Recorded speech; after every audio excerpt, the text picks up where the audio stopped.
students, in this video we are discussing accounting for share capital. It will be discussed in brief but in very simple language. सबसे पहले share. The capital of a company is divided into a number of equal units called shares. Share can be of rupees 5, rupees 10, rupees 50, rupees 100, rupees 20, etc. And the persons to whom these shares are issued are called shareholders. +1 में भी आपने पढ़ रखा है shares are of two types, equity shares and preference shares. Preference shares के case में दो किस्म की प्रेफरेंस होती है, preference regarding a particular rate of dividend and preference regarding repayment of capital in the event of winding up of the company. और जिन shares के ऊपर इनमें से कोई प्रेफरेंस लागू नहीं होती उनको हम बोलते हैं इक्विटी शेयर्स. अब हम कर रहे हैं टाइप्स ऑफ शेयर कैपिटल. जो शेयर कैपिटल का कॉन्सेप्ट है ये किस किस तरीके से इस्तेमाल हो रहा है. फर्स्ट है ऑथोराइज्ड कैपिटल.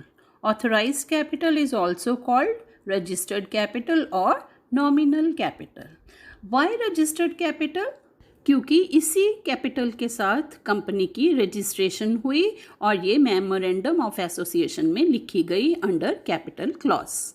ऑथोराइज्ड कैपिटल का वो पोर्शन जो कंपनी जनरल पब्लिक को या वेंडर्स को या signatories of memorandum of association या डायरेक्टर्स को इशू कर रही है इसे बोलते हैं हम इशूड कैपिटल. और ऑथोराइज्ड कैपिटल का बाकी पोर्शन कहलाएगा अनइशूड कैपिटल. नेक्स्ट टर्म है subscribed capital. That portion of the issued capital which has been subscribed by the public means public ने जिस portion के लिए apply किया है.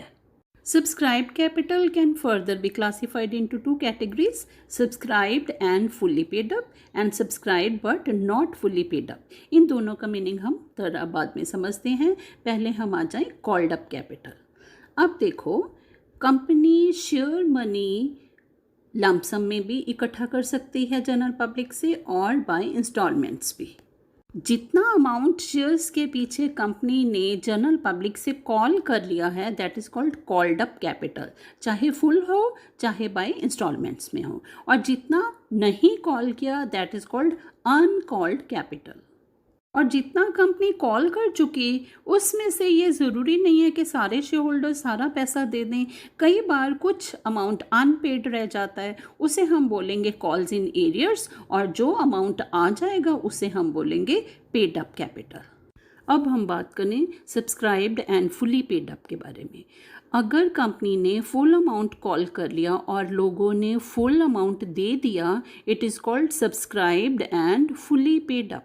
और अगर कंपनी ने या तो पूरा कॉल ही नहीं किया और या कॉल किया है लेकिन लोगों ने पूरा पे नहीं किया, हम ऐसी कैपिटल को बोलेंगे subscribed but not fully paid up. Then there is reserve capital. It is that portion of the subscribed capital not called up for payment in its lifetime but only at the time of winding up of a company. तो reserve capital को हम कहीं show नहीं करेंगे. बाकी सारे concept जो हैं वो हम बैलेंस शीट में शो करेंगे जिसके लिए हम अलग से बात करेंगे. अभी सिर्फ जर्नल एंट्रीज पे चलेंगे. जर्नल एंट्रीज करने से पहले हमें ये सोचना है कि कंपनी कौन कौन सी टर्म्स पे शेयर्स इशू कर सकती है. Company can issue shares at par और एट प्रीमियम. ठीक है. At par means at face value. अगर 10 रुपये का शेयर लिखा है तो कंपनी 10 रुपये में ही उसको इशू कर रही है, जनरल पब्लिक से 10 रुपये ही वसूल करेगी.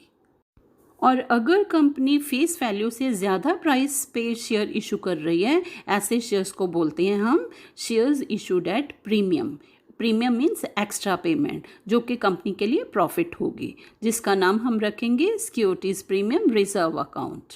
ये जो प्रीमियम है ये प्रीमियम कंपनी एप्लीकेशन पे भी कॉल कर सकती है, अलॉटमेंट पे भी कॉल कर सकती है, कॉल मनी के साथ भी कॉल कर सकती है. और अगर क्वेश्चन साइलेंट हो तो इसको हमें हमेशा अलॉटमेंट के साथ इंक्लूडेड मानना है.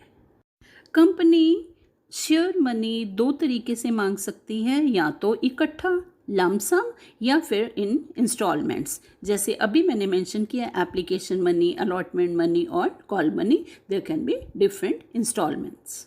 तो पहले हम लमसम पेमेंट के केस में जर्नल एंट्रीज कवर करेंगे। सबसे पहले जब एप्लीकेशन मनी रिसीव करती है कंपनी, तो जितने शेयर्स पे भी एप्लीकेशंस आए उन्हीं का एप्लीकेशन मनी आएगा। ठीक है, तो एंट्री होगी bank account debit to share application and allotment account. याद रखना एप्लीकेशन एंड अलॉटमेंट एक अकाउंट है जो कि कंपल्सरी है एप्लीकेशन मनी इसी अकाउंट में डिपॉजिट करना। And second entry will be passed when the amount is finally transferred to share capital on allotment of shares. Share application and allotment account debit to share capital account, to securities premium reserve account, to bank account. Students इस पे देखो securities premium reserve account पे एक star लगा है, to bank account पे 2 star लगे हैं। इन 2 स्टार्स का मीनिंग समझो। To securities premium reserve account किस केस में होगा? जब शेयर फेस वैल्यू से ज़्यादा वैल्यू पे इशू हुआ हो। और टू बैंक है सरप्लस मनी के रिफंड के लिए। और इस केस पे शेयर कैपिटल में कितना अमाउंट ट्रांसफ़र करना है? जितना शेयर्स कंपनी एक्चुअल अलॉट कर रही है इनटू एप्लीकेशन मनी पर share.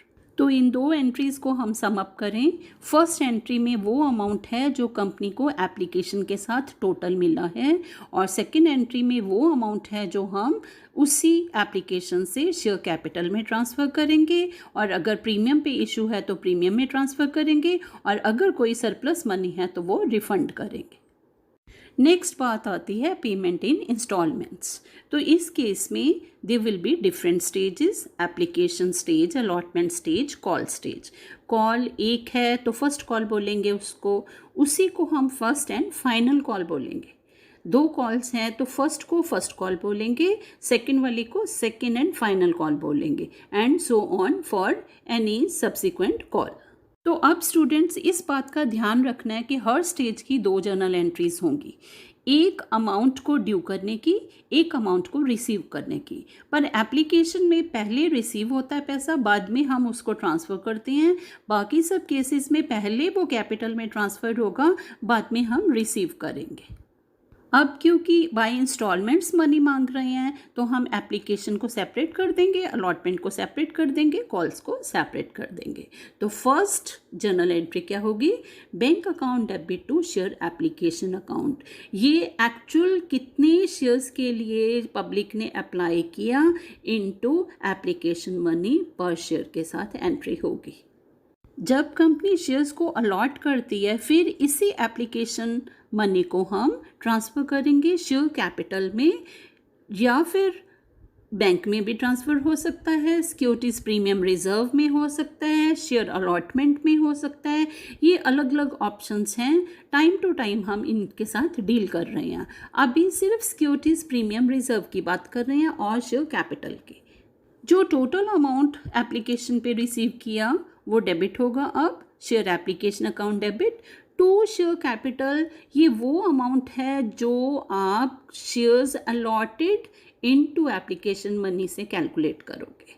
Means total shares allotted into application money पर शेयर। और अगर यही शेयर्स प्रीमियम पे थे और एप्लीकेशन के साथ प्रीमियम आया तो वही अमाउंट प्रीमियम का सिक्योरिटीज़ प्रीमियम रिजर्व अकाउंट में ट्रांसफ़र हो जाएगा। और अगर कहीं सरप्लस मनी हुआ तो टू बैंक भी हो जाएगा, जैसे हमने लमसम के केस में भी एंट्री की।